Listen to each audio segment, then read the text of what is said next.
إن الحمد لله نحمده ونستعينه ونستغفره ونعوذ بالله من شرور أنفسنا ومن سيئات أعمالنا من يهده الله فلا مضل له ومن يضلل فلا هادي له وأشهد أن لا إله إلا الله وحده لا شريك له وأشهد أن محمدا عبده ورسوله أما بعد فإن خير الحديث كتاب الله وخير الهدي هدي محمد صلى الله عليه وسلم وشر الأمور محدثاتها وكل محدثة بدعة وكل بدعة ضلالة وكل ضلالة في النار رب اشرح لي صدري ويسر لي أمري واحلل عقدة من لساني يفقهوا قولي رب اعوذ بک من همزات الشیاطین واعوذ بک رب ان یحضرون اعوذ باللہ السمیع العلیم من الشیطان الرجیم انما يريد الشیطان ان یوقع بینکم العداوة والبغضاء فی الخمر والمیسر ویصدکم عن ذکر اللہ وعن الصلاة فهل انتم منتہون۔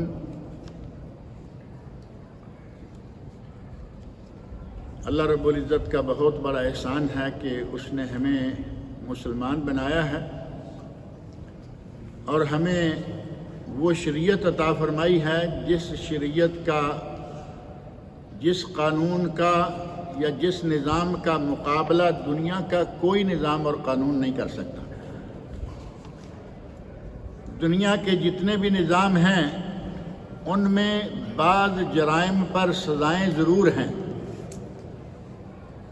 لیکن شریعت میں اللہ رب العزت نے صرف سزا نہیں دی بلکہ کسی بھی گناہ سے منع کرنے کے لیے پہلے اس کی وجوہات بتائیں، اسباب بتائے کہ یہ کام نہیں کرنا تو کیوں نہیں کرنا، وجوہات کیا ہیں،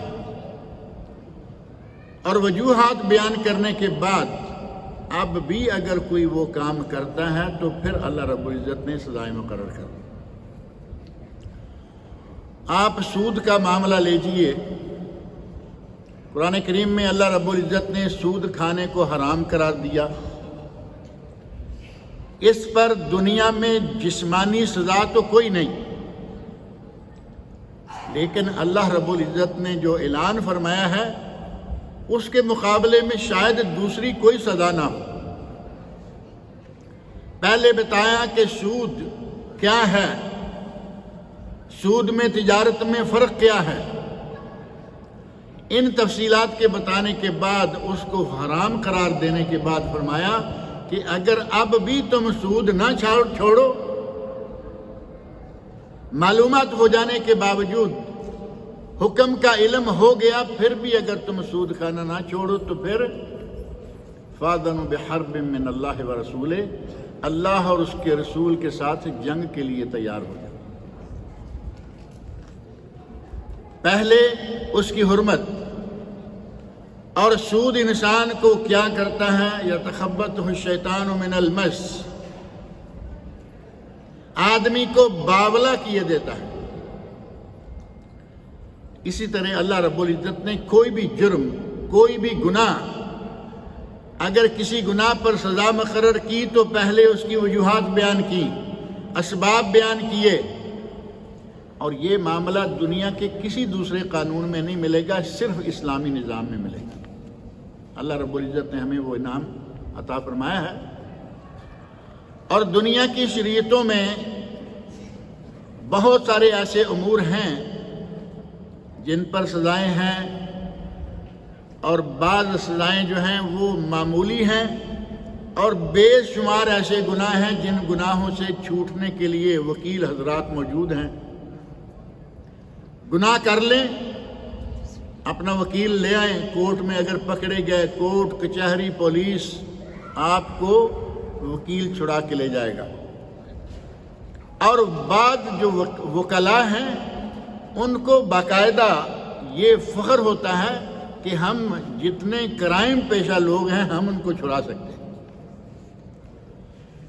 بڑے ہی فخر کے ساتھ وہ حرام کی روزی کماتے ہیں، مجرم کو سزا سے بچانا، ناحق والے کو ناحق نہیں کہنا بلکہ اسے حقدار قرار دینا، حقدار کے حق کو سلب کروانا، جتنے غلط کام ہو سکتے ہیں وہ اپنے علم اور عقل کے ذریعے، اپنے قانون کے ذریعے کرتے ہیں اور اپنی روزی کو سراسر حرام کر لیتے ہیں۔ اگر شریعت نافذ ہو تو نہ کوئی وکیل ہے، نہ کوئی درمیان میں اور ہے، سیدھا سیدھا اللہ رب العزت نے حکم دے دیا، السارق والسارقۃ فاقطعوا ایدیہما، چور پر چوری ثابت ہو جائے، وہ مرد ہے یا عورت ہے، فاقطعوا ایدیہما، ان کا ہاتھ کاٹ دو، کوئی وکیل درمیان میں نہیں آ سکتا۔ اور یہی وہ سزا ہے جس کے بارے میں نے گزشتہ درس میں کہا تھا کہ کچھ لوگوں نے کہا اسلام کی سزائیں نعوذ باللہ وحشیانہ سزائیں، ایک ہاتھ کٹ جائے اور پورے ملک میں امن و امان ہو جائے تو یہ ہاتھ کٹنا وحشیانہ بات ہوگی یا رحمت ہو گئی؟ اسلام کی ساری سزائیں رحمت ہیں، اور اللہ رب العزت نے ساتھ یہ فرمایا کہ وہ سزا در پردہ نہیں دی جائے گی۔ فَلْيَحْذُرْ طَائِفَةٌ مِّنَ الْمُؤْمِنِينَ، جہاں سزا نافذ کرو وہاں مومنوں کا ایک بہت بڑا گروہ، ایک جماعت ہونی چاہیے، تاکہ ان کو عبرت ہو کہ اگر کوئی یہ کام کرے گا تو اس کی سزا یہ ہے۔ اللہ رب العزت نے ہمیں بہت ہی بہترین دین دیا ہے، اور کوئی 3 مہینے پہلے غالباً یہاں یہ بات ہوئی تھی کہ ایک بلا نکلی ہے جس کا نام ہے شبو، عربی میں کہا گیا شبو، کچھ لوگ اسے کہتے ہیں برف کے ڈھیلے، چھوٹے چھوٹے برف کے ٹکڑے، اور کوئی کہہ رہا ہے کرسٹل۔ کرسٹل تو معروف ہے نا، باقی عربی ناموں کو اور برف کو اور یہ وہ کو چھوڑ دیں، کرسٹل۔ اور یہ منشیات میں سے، مخدرات میں سے ایک بلا ہے۔ اس کا آغاز تو کوئی 50 سال پہلے ہوا، میں نے اس درس میں تفصیل بھی ذکر کی تھی کہ یہ مصر سے ہوتا ہوا مڈل ایسٹ کے ملکوں میں پھیلا، خلیج میں پھیلا، حتیٰ کہ سعودی عرب کے اندر پھیل گیا۔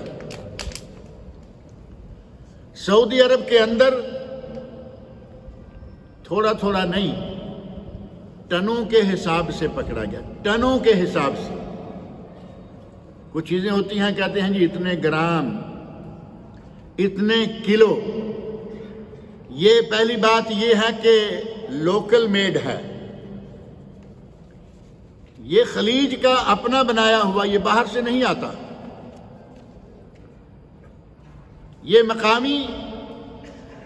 مقامی مصنوعات میں سے ایک مصنوع یا ایک ایجاد، اور اس کو ٹنوں کے حساب سے بیچنے والوں نے ملین ٹریلین کی قیمتیں جو ہیں وہ کما رہے۔ اور اللہ رب العزت سعودی حکومت کو جزائے خیر دے۔ آج کل آپ دیکھ رہے ہوں گے کہ پہلے کبھی ٹیررسٹوں کو پکڑنے کے لیے جگہ جگہ تفتیش شروع تھی، آج کل بھی نظر آ رہی ہے نہیں، پہلے کی نسبت بہت زیادہ۔ قدم قدم پر حکومت نے یہ انتظام کیا ہے کہ جو لوگ دوسروں کی جان لینے کے درپے ہیں، یہ ایک ہے شراب جس کے بارے میں قرآن کریم میں، جو میں نے ابھی آیت پڑھی ہے، میں ان کی تفصیل ذکر کرتا ہوں۔ قرآن کریم میں اللہ رب العزت نے ذکر کیا، اتنا خطرناک وہ شراب بھی نہیں جتنی خطرناک یہ منشیات ہیں، جن کو مخدرات یا منشیات یا مسکرات، کوئی بھی نام دے لیں، شراب سے زیادہ خطرناک ہے۔ شراب پیا آدمی نے، ٹھیک ہے، پاگل ہوا پھرا تھوڑی دیر کے لیے، اور عموماً شراب کے رسیا کہیں کہیں کوئی ملے گا، نہیں تو کچھ لوگوں کو شوق ہوتا ہے پی لیا۔ کچھ لوگوں نے تو یہ کہا کہ کبھی میں تھک جاتا ہوں تو تھوڑی سی پی لیتا ہوں۔ اللہ رب العزت ایسے لوگوں کو ہدایت دے، یہ تھکتے ہیں تو ان کی تھکاوٹ دور کس سے ہوتی ہے؟ تھوڑی سی پینے سے۔ اگر تم مسلمان ہوتے صحیح معنوں میں تمہاری گھٹی میں اسلام ہوتا تو تمہیں تھکاوٹ اتارنے کا ذریعہ نبی اکرم صلی اللہ علیہ وسلم کا بتایا ہوا ذریعہ مل جاتا۔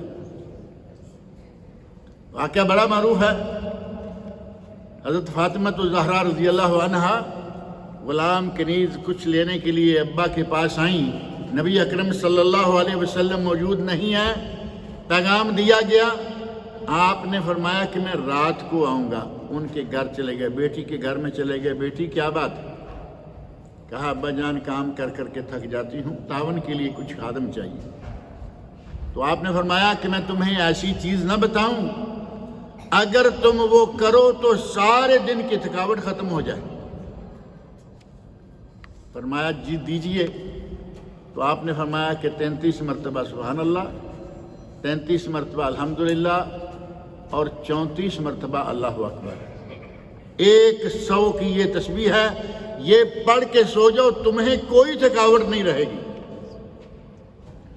لیکن یہ تو کسی مسلمان کو علاج پہنچے گا، جس آدمی نے کبھی اسلام کو چکھ کے بھی نہیں دیکھا، اسے تو شراب میں نشہ، شراب میں آرام، شراب میں تھکاوٹ دور کرنے کا ایک علاج۔ دین سے دور لوگوں کا یہی معاملہ ہے۔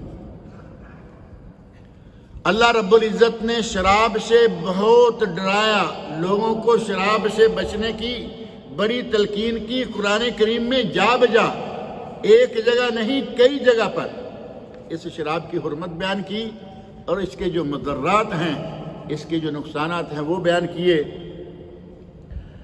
سورۃ النساء کی آیت نمبر 43 میں اللہ رب العزت نے ارشاد فرمایا یسألونک عن الخمر والمیسر، اے میرے نبی لوگ آپ سے شراب اور جوا کے بارے میں پوچھتے ہیں، قل فیہما اثم کبیر ومنافع للناس، کہہ دیجئے کہ شراب اور جوئے میں بہت ہی بڑا گناہ ہے اور کچھ لوگوں کے لیے کچھ فائدہ بھی ہے۔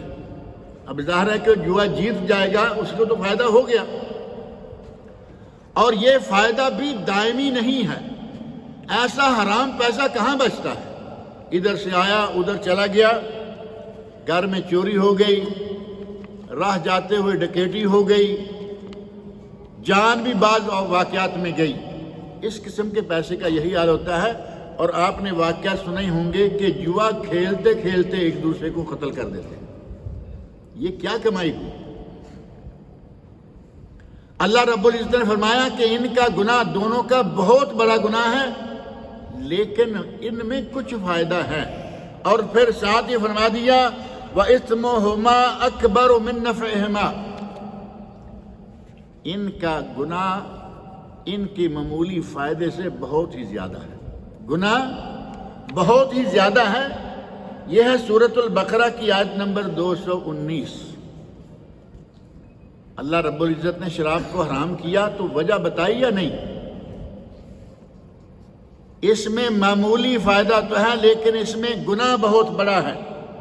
اور سورہ نساء کی آیت نمبر 43 میں فرمایا یا ایھا الذین آمنوا لا تقربوا الصلاۃ وانتم سکارى، لا تقربوا الصلاۃ وانتم سکارى، اے ایمان والو جب تم نشے کی حالت میں ہو تو نماز کے قریب بھی نہ ہو۔ کچھ کیا کہوں میں ان لوگوں کو، انہوں نے اس آیت سے بڑا فائدہ اٹھایا۔ فائدہ کیا کہیں گے اس کو؟ اپنے لیے جہنم کا راستہ بنا لیا اور قرآن پڑھ کے دلیل دی لا تقربوا الصلاۃ وانتم سکارى، یہ ہم پڑھ رہے ہیں، وہ سارا نہیں پڑھتے، کہتے ہیں لا تقربوا الصلاۃ، قرآن میں اللہ نے کہا نماز کے قریب مت آؤ، نماز کیوں پڑھیں ہم؟ ان بدبختوں کو یہ معلوم نہیں کہ آگے دو لفظ اور بھی ہیں، اور وہ ہیں وَأَنْتُمْ سُكَارَى، نشے کی حالت میں۔ آج کا مسلمان اپنے لیے کیسی کیسی راہیں تلاش کر رہا ہے۔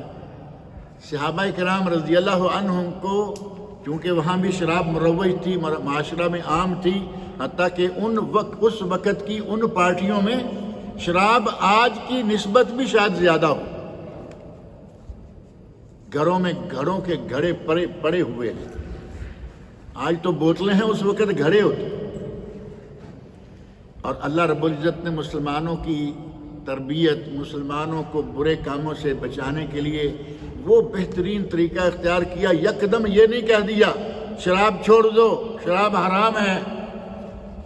ام المومنین حضرت عائشہ صدیقہ رضی اللہ عنہ فرماتی ہیں اگر اللہ رب العزت شروع میں کہہ دیتے کہ شراب حرام ہے، لوگ اسلام چھوڑ دیتے، شراب نہ چھوڑتے. اتنی عادت پکی ہو چکی وہ اسلام چھوڑ دیتے، شراب نہ چھوڑتے. لیکن اللہ رب العزت نے ایسا نہیں کیا. اللہ رب العزت نے سٹیپ بائی سٹیپ، آہستہ آہستہ، تھوڑا تھوڑا کر کے تدریجاً شراب کے بارے میں کئی آیتیں نازل فرمائیں مختلف اوقات میں.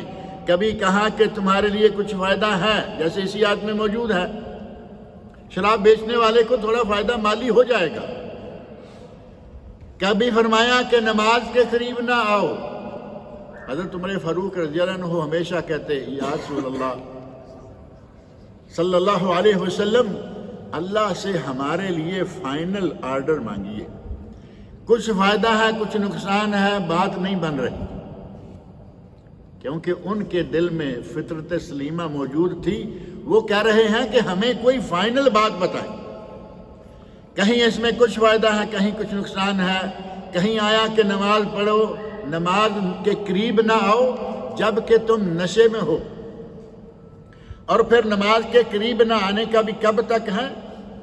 حتی تعلموا ما تقولون، اس وقت تک نماز کے قریب نہ ہو جب تک تمہیں یہ پتہ نہ چلے کہ ہم کیا کہہ رہے ہیں. ایک آدمی کو ہوش ہی نہیں کہ کیا کرنا ہے. اور اس کے بارے میں ایک واقعہ بھی ہے. وہ واقعہ ایک مرتبہ میں نے بیان کیا تو شیعہ حضرات کے یہاں آگ لگ گئی. حضرت علی رضی اللہ عنہ آل بیت و طہار کے رئیس کو کہتے ہو. اس وقت شراب حرام نہیں تھی، پی جاتی تھی.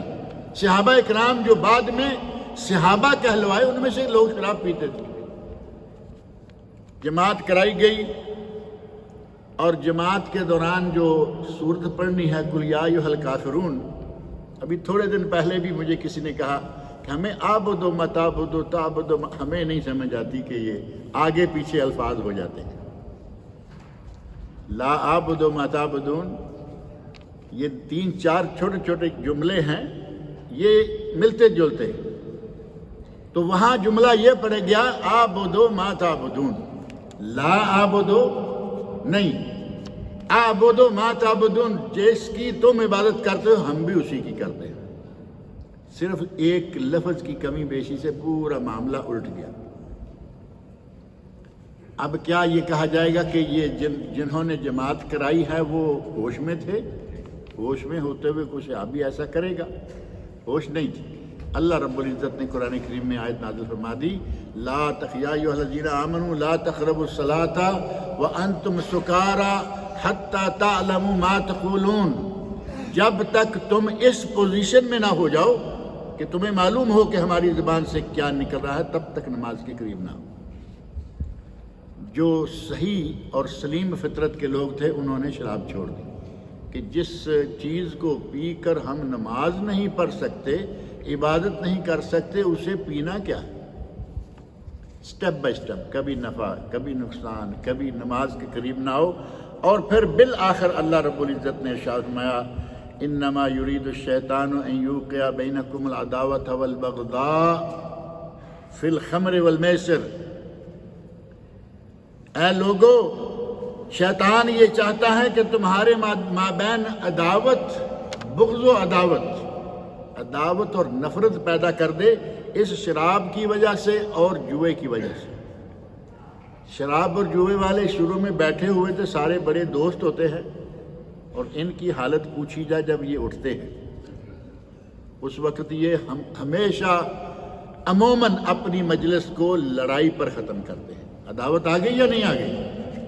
اگر کوئی آدمی دل میں عداوت بٹھا لے تو اس وقت تو شاید تھوڑی باتیں مشکل تھیں، آج تو بڑا آسان ہے. ذرا سی دل میں دعوت بنائی، کہیں بھی کسی کونے پہ کھڑے ہو کے ٹھا کیا، بندہ گیا، نہ پتہ کس نے مارا اور کون مار کے گیا. اللہ رب العزت فرما رہے ہیں کہ شیطان یہ چاہتا ہے کہ وہ تمہارے مابین بغض و عداوت پیدا کر دے اس شراب اور جوئے کی وجہ سے.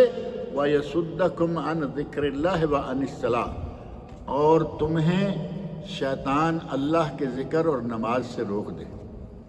جب نشے کی حالت میں نماز نہیں ہوگی تو نماز سے روک گئے یا نہیں؟ اور نشے کی حالت میں نماز پڑھنے کے لیے آئے گا بھی کون؟ وہ پاگلوں کی طرح اپنے کمروں میں، اپنے گھروں میں، اپنے ہوٹلوں میں جہاں کہیں ہیں وہ اسی انداز سے پڑے رہتے ہیں۔ اور بالآخر فرمایا فَهَلْ أَنْتُمْ مُنْتَهُونَ، اے لوگو کیا تم اب بھی اس شراب کو چھوڑنے کے لیے تیار ہو یا نہیں؟ یہ کوئی سوال نہیں تھا، بظاہر یہ الفاظ ہیں کہ کیا اب بھی شراب چھوڑو گے یا نہیں، سوال نہیں تھا، یہ حکم ہے کہ اب تو شراب چھوڑ دو۔ اور ہماری طرح کے وہ لوگ نہیں تھے جن پر یہ آیت نازل ہو رہی تھی۔ ان صحابہ کرام نے جیسے ہی یہ آیت سنی فرمایا انتہینا یا رب، اے اللہ ہم نے چھوڑ دیا، ہم نے شراب پینے کو چھوڑ دیا۔ فوری طور پر انہوں نے ان الفاظ کا اعلان کر دیا کہ یا اللہ ہم نے شراب چھوڑ دی۔ اللہ رب العزت نے شراب کے بارے میں کس طرح قرآن کریم میں ہمیں یہ باتیں بتائی ہیں، اور نبی اکرم صلی اللہ علیہ وسلم نے ارشاد فرمایا، سنن ابو داود اور ابن ماجہ کی صحیح سند سے ثابت حدیث ہے جس میں 10 لوگوں پر لعنت کی گئی ہے، اور لعنت کرنے والا کوئی بندہ نہیں، بندہ بھی لعنت کرے تو وہ بھی بڑی خطرناک ہو جاتی ہے۔ ایک سواری کے بارے میں ایک سفر کے دوران نبی اکرم صلی اللہ علیہ وسلم موجود ہیں، ایک سواری بعض دفعہ ہوتا ہے نا، سواری بدک گئی، سواری صحیح طور پر چل نہیں رہی، سواری پہ لعنت کی گئی تو نبی سے فرمایا کہ اب اس کو چھوڑ دو، یہ لعنت زدہ ہو گئی ہے، اس کو ہمارے قافلے کے ساتھ نہیں رہنا چاہیے۔ اگر بندہ لعنت کرے تو یہ حال ہے، اور اگر نبی صلی اللہ علیہ وسلم لعنت کر دیں، نبی اکرم صلی اللہ علیہ وسلم اگر لعنت کر دیں تو سمجھیں کہ اس آدمی کا دنیا میں کوئی ٹھکانہ نہیں ہے۔ اور اس حدیث میں لعنت کرنے والی ذات پاک خود اللہ تعالیٰ کی ہے۔ نبی اکرم صلی اللہ علیہ وسلم ارشاد فرماتے ہیں لعن اللہ الخمر، اللہ نے شراب پر لعنت فرمائی ہے، سب سے پہلے خود شراب پر لعنت، وشاربہا شراب پینے والا، وساقیہا اور شراب پلانے والا۔ ساقی تو بڑا معروف ہے نا، یا ساقی ادر کأسا وناولہا، شاعروں نے بڑے شعر کہے، عربوں نے کہے، پیا کرتے تھے، پیتے ہیں، عجموں نے کہے بڑے عجیب و غریب انداز سے کہ اے ساقی لاؤ جام۔ اللہ رب العزت نے ساقی کو بھی لعنت کی، اور پھر فرمایا بیچنے والا، چوتھے نمبر پر جو شراب بیچتا، خرید و فروخت کرنے والا، خریدنے والا، 5 نچوڑنے یعنی شراب نکالنے والا۔ نچوڑنا تو ظاہر ایک عام لفظ ہے نا، جو انگور کو نچوڑتا ہے اس پر بھی لعنت ہے، اور جس کے لیے وہ نچوڑ رہا ہے۔ ایک آدمی نے کہا کہ یہ باغ مجھے دے دو، انگوروں کا باغ، اور جو لوگ شراب بننے کے لیے اپنے انگور بیچتے ہیں وہ اپنے انگور کو تھوڑا لیٹ کرتے ہیں۔ عام جو انگور اتارنے اور بیچنے کا وقت ہوتا ہے اس وقت وہ جان بوجھ کر اپنے باغ کے انگور روک لیتے ہیں۔ ایک حدیث میں ہے کہ وہ شخص بھی من منع القطافہ، من منع، جس آدمی نے روک لیا انگوروں کو کاٹنے سے، نکالنے سے، بیچنے سے، خاص اس نیت سے ہے این یبیع، کہ وہ اس آدمی کو بیچے گا جو اس سے شراب نکالتا ہے، وقد تقحم علی النار، اس نے جان بوجھ کر جہنم میں چھلانگ لگائی۔ اگر کوئی یہ کام کرتا ہے تو نچوڑنے والے پر لعنت، اور جس کے لیے نچوڑی جا رہی ہے اس کے لیے لعنت، اٹھانے والے کے لیے، وہ ہاتھ میں اٹھا کے لے جائے تب اس پر لعنت ہے، گاڑی میں ڈال کے لے جائے تب اس پہ لعنت ہے، ٹریلے میں تو بڑی بڑی چیزیں چھپا کے لوگ لے جاتے ہیں نا، ٹریلا لوہے کا لدا ہوا ہے، اندر شراب بھی ہے۔ پچھلے دنوں ایک کیس تھا، ابھی تھوڑا عرصہ ہوا، بندہ رہا ہو گیا ہے کافی سالوں کے بعد، ٹریلا لایا اور اس ٹریلے میں ظاہر ہے کہ دوسری چیزیں موجود ہیں، اور اس میں جو سلاجہ ہوتا ہے ٹریلے کے اندر ایک بڑا سلاجہ سامنے موجود، بسوں کے اندر بھی ہے، پورا سلاجہ جو ہے وہ دانوں سے بھر کے لے آیا، اور یہی دانے جو آج کل چل رہے ہیں مختلف چیزوں کے، منشیات کے، اور وہ کوئی کافی بڑی مقدار سلاجہ اس سے بھرا ہوا ہے کہ سلاجے کو کون چیک کرے گا، اس میں تو لوگ ٹھنڈا پانی رکھتے ہیں، یہ رکھتے ہیں، وہ رکھتے ہیں، وہ کافی مقدار میں پکڑائی۔ آدمی ہاتھ میں اٹھا کے لے جائے، اپنی کار میں اٹھا کے لے جائے، بس میں اٹھا کے لے جائے، ٹریلے میں اٹھا کے لے جائے، جو آدمی اس کا ڈرائیور ہے، جو جانتا ہے کہ میں اس کو لے کے جا رہا ہوں، اس پر بھی لعنت فرمائی گئی، اور جس کی طرف لے کے جا رہا ہے، وہ تاجر ہے، کوئی دوست ہے، جو بھی ہے، اس پر بھی لعنت، اور اس کی قیمت کھانے والے پر بھی لعنت ہے۔ یعنی بزنس کر کے جو کماتا ہے پیسہ، 10 چیزوں، 10 بندوں، 9 بندوں اور 10ویں اصل جو چیز ہے شراب، اس شراب کی وجہ سے 10 لوگوں پر، یا یوں کہیں کہ اس 10ویں شراب کی وجہ سے 9 قسم کے لوگوں پر اللہ رب العزت کی لعنت ہے۔ چھوڑنے کو تیار ہیں، پیسہ آ رہا ہے، یہی مخدرات اور منشیات، کوئی کوکائن کہہ رہا ہے، کوئی کئی نام ہیں، پاؤڈر ہے، دانے ہیں، ٹیبلٹس کی شکل ہے، اور پاؤڈر ہے اس طرح کا کہ اس کو یہاں رکھ کے کھینچ کے یہاں رکھا جاتا ہے۔ ایک تو پٹھان لوگ رکھتے ہیں نا نسوار، اور ایک ہے القات، یہاں یمن میں تو بہت زیادہ ہے، اور یمن سے لگتا ہوا جو ہمارے سعودیہ کا علاقہ ہے اس میں بھی بہت ہے یہ، اور اس کو بھی مخدرات میں شمار کیا گیا۔ مخدرات یا منشیات جو ہیں، ان کے حرام ہونے کی وجہ کیا ہے؟ جس چیز میں نقصان ہو جان کو، اسلام اس کو حرام کر دیتا ہے۔ کوئی بھی چیز آپ دیکھ لیں، جسم کے لیے نقصان دہ ہے تو وہ حرام ہے۔ یہ ساری چیزیں منشیات جو ہیں جسم کے لیے زہر قاتل ہیں۔ زیادہ زہر فوری طور پر مار دے گا، یہ آہستہ آہستہ مارتی۔ یہ جو سگریٹ ہے اس کے بارے میں یہ کوئی حرام، اس میں حرام ہونے والی کیا بات؟ اس میں نشہ نہیں ہے لیکن نقصان ہے یا نہیں؟ 2 سبب ہیں کسی چیز کے حرام ہونے کے، اس میں نشہ ہے یا اس میں نقصان ہے، مالی، جانی، نفسیاتی، کوئی بھی۔ ان منشیات میں ہر طرح کا نقصان موجود ہے، سوائے اس کے کہ جس کا دھندا چل گیا اس کے لیے 4 پیسے آنا شروع ہو گئے، ورنہ یہ باعث لعنت ہیں 9 لوگ، اور 10ویں ان کی وہ چیز جسے وہ اٹھائے پھر رہے ہیں۔ اور سورۃ المائدہ کی آیت نمبر 90 میں اللہ رب العزت نے ارشاد فرمایا، یا ایھا الذین آمنوا انما الخمر والمیسر والانصاب والازلام رجس من عمل الشیطان۔ اے ایمان والو، شراب اور جوا، انصاب، ہمارے یہاں تھان کا لفظ استعمال ہوتا ہے، ہندوستان میں، پاکستان میں جو ترجمے کیے جاتے ہیں نا، تھان، تھان سے مراد اصل میں وہ جگہ ہے جہاں غیر اللہ کی پوجا کی جاتی ہو، وہ کوئی بھی جگہ ہو۔ اب غیر اللہ کی پوجا جہاں جہاں کی جاتی ہے، اللہ رب العزت نے ان کے بارے میں فرمایا ہے کہ یہ کیا ہے؟ رجس من عمل الشیطان، یہ گندگی ہے، یہ شیطانی فعل ہے۔ اب ہمارے یہاں جہاں جہاں غیر اللہ کی بات کی جاتی ہے، کوئی ایک آدھ نام بتائیے، کوئی یاد ہے کسی کو؟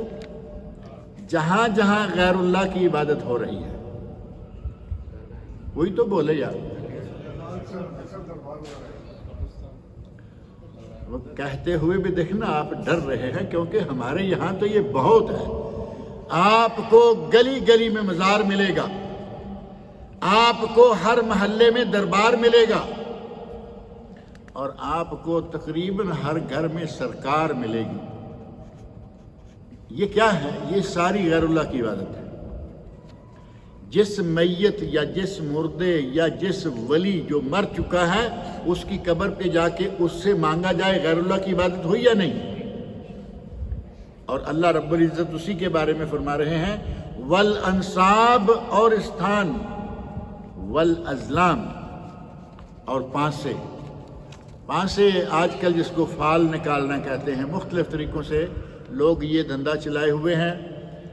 اس زمانے میں یہ تھا کہ گھڑے کے اندر، سراہی کے اندر، گھڑے کے اندر یا کسی برتن کے اندر کچھ تیر ڈالے ہوئے ہیں، ان کے کناروں پہ کچھ لکھا ہوا ہے، تیر نکالیں گے جی جو نکل آیا۔ آج کل تو میں کئی مرتبہ کہتا ہوں کہ تیر کی بھی ضرورت نہیں رہی، آج کل تو ہمیں بڑا اچھا طریقہ آ گیا، سڑک کے کنارے چھوٹا سا پنجرا رکھو طوطے والا، اس کے سامنے تھوڑے سے تاش کے پتے رکھ لو، تمہاری قسمتیں بتاتا چلا جائے گا۔ جو چاہو سو پوچھو، پیچھے بورڈ لگا کے رکھا، جو چاہو سو پوچھو۔ یہ دعویٰ کرنا شرک ہے یا نہیں؟ ایک آدمی جو علم غیب کا دعویٰ کرتا ہے اور وہ بدبخت خود بھی دعویٰ نہیں کر رہا، اپنے طوطے کو دعویٰ کروا رہا، اس کا طوطا بھی غیب جانتا ہے۔ اگر تمہارے طوطے میں یا تم میں تھوڑی بھی عقل ہو تو تم یہاں لوگ جو پیدل چل رہے ہیں، گھوڑے، گدھے، ٹانگے اور ریڑیاں چل رہی ہیں، ان کی دھول اڑ کے تم پہ اور تمہارے اس عالم غیب پر پڑ رہی ہیں، تمہیں کوئی حیا نہیں آتی؟ تمہاری عقل کہاں گئی؟ تم اتنے لوگوں کے کیس سیدھے کرتے ہو، جو کچہریاں ہوتی ہیں نا ہمارے یہاں، کورٹ کچہریاں، ان کے باہر یہ ملیں گے، وہاں بیٹھے ہوئے ہیں تاکہ لوگوں کو آتے جاتے کیس والا آ رہا ہے، جی ذرا نکالیے، میں کیس جیت جاؤں گا یا نہیں۔ وہ فوری طور پر تلی پہ سروں جمانے والی بات، کہتے ہیں تلی پہ سرسوں جما دی، اسی وقت نکال کے لو جی تو آج تم کیس جیت جاؤ گے۔ پتہ نہیں کیس ویسے ہی جیتنے والا تھا، اس نے طوطے خدا مان لیا یا نہیں۔ ہمارے یہاں یہ بہت زیادہ ہے، جسے اللہ رب العزت نے ازلام یہ چیزیں ذکر کرنے کے بعد فرمایا رجس من عمل الشیطان، یہ گندگی ہے، یہ شیطان کا عمل ہے، شیطان کا فعل۔ اور ہمارے یہاں یہ مختلف طریقوں سے چل رہے ہیں، کوئی اپنا مستقل اڈا بنا کے بیٹھا ہوا ہے، آئیے اور پوچھئے، اور کوئی اس طرح کے طوطے اور کوئی ہاتھوں کی لکیروں کو دیکھ دیکھ کے بتا رہا ہے لوگوں کی قسمتیں اور یہ اور وہ۔ اللہ رب العزت فرمایا یہ سارے شیطانی فعل ہیں، اور ساتھ فرمایا فَاجْتَنِبُوهُ لَعَلَّكُمْ تُفْلِحُونَ۔ اس شیطانی فعل سے، وہ پانسے ہو، فال نکالنے والا، وہ انصاب ہو، یہ ہمارے جتنے بھی غیر اللہ کی عبادت کے اڈے بنے ہوئے ہیں، شراب ہو یا جوا ہو، یہ سارے کے سارے شیطان کے فعل ہیں۔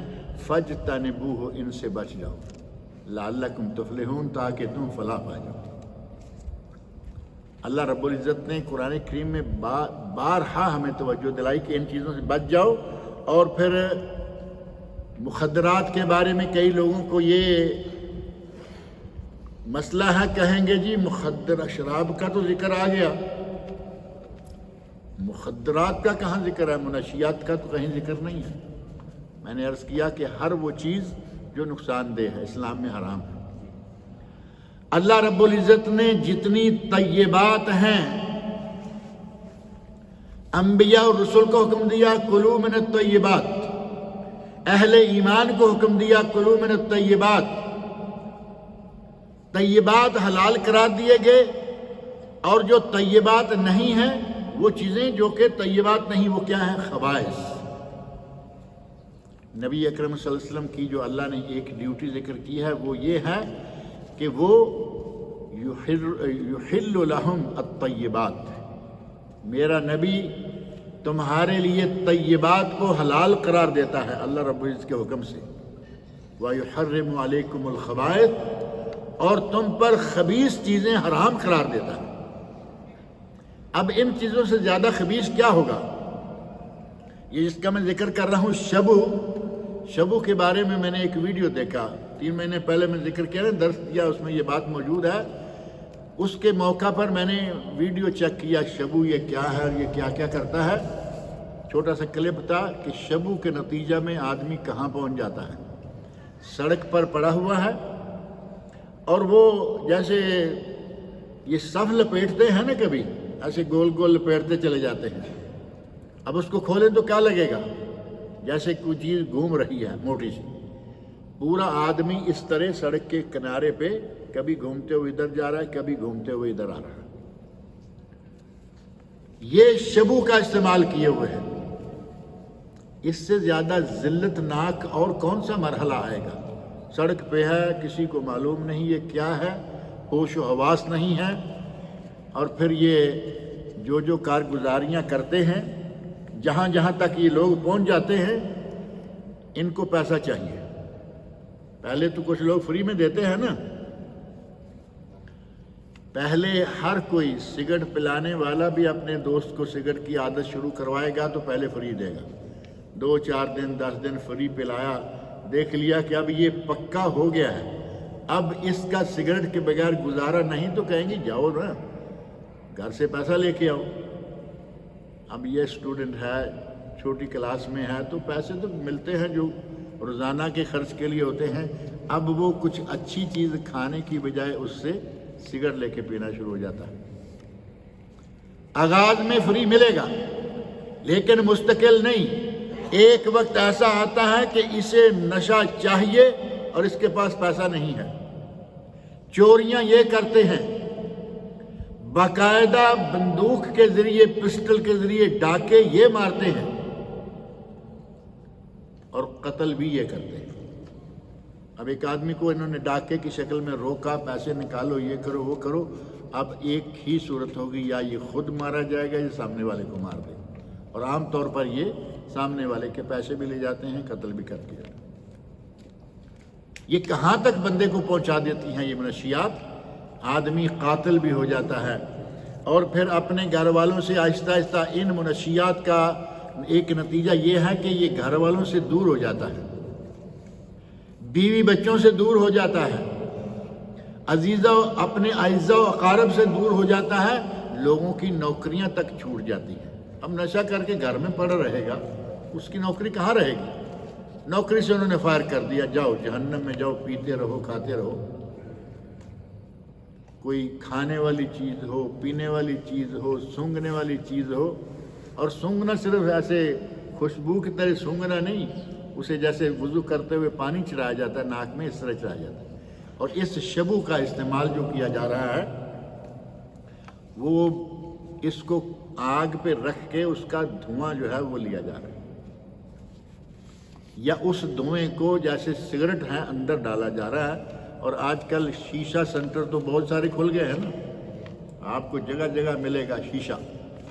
یہ شیشہ کتنا اچھا لفظ تھا، کتنی گندی جگہ پہ جو استعمال کر دیا۔ شیشہ تو کانچ ہے نا، ہمارے یہاں آئینے کو بھی شیشہ کہتے ہیں، عام کانچ کو بھی شیشہ ہی کہتے ہیں، گلاس، مرر یا گلاس۔ اب یہ شیشہ اس حرام کام کے لیے استعمال ہو رہا ہے، حکا کہہ لیں، شیشہ کہہ لیں، اس میں ڈال کر یہ پی جا رہی ہے شبو۔ لڑکیاں پیتی ہیں، لڑکے پیتے ہیں، آوارگی کی حد ہوتی جا رہی ہے۔ اللہ رب العزت نے ہمیں ایسے نہیں ان چیزوں سے منع کیا، اور نبی اکرم صلی اللہ علیہ وسلم نے نشہ آور چیزوں سے ایسے ہی منع نہیں کیا، اور نبی صلی اللہ علیہ وسلم نے ان کو کل مسکرن خمر۔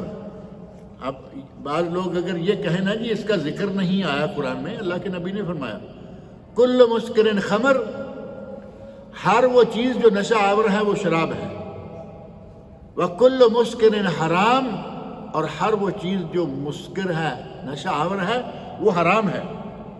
اور یہ نبی اکرم صلی اللہ علیہ وسلم کا ارشاد ہے، کل مسکرن خمر وکل مسکرن حرام، صحیح بخاری اور صحیح مسلم کی حدیث ہے۔ اور ایک حدیث سنن نسائی، ابن ماجہ اور مسند امام احمد نے حسن درج کی سند کی ہے، جس میں ہے ما اسکر قلیلہ ما اسکر کثیرہ فقلیلہ حرام۔ اگر کسی چیز کی زیادہ مقدار نشہ دے دے تو اس کی تھوڑی مقدار بھی حرام ہے۔ اب مثال کے طور پر ایک بیئر نام کا ڈبہ ہے، بیئر، اور وہ مختلف جگہوں پہ بن رہا ہے۔ میں اس بیئر کے بارے میں بہت قریب سے جانتا ہوں، میں چونکہ یو اے میں بھی کافی عرصہ رہا ہوں۔ آدمی آ گیا،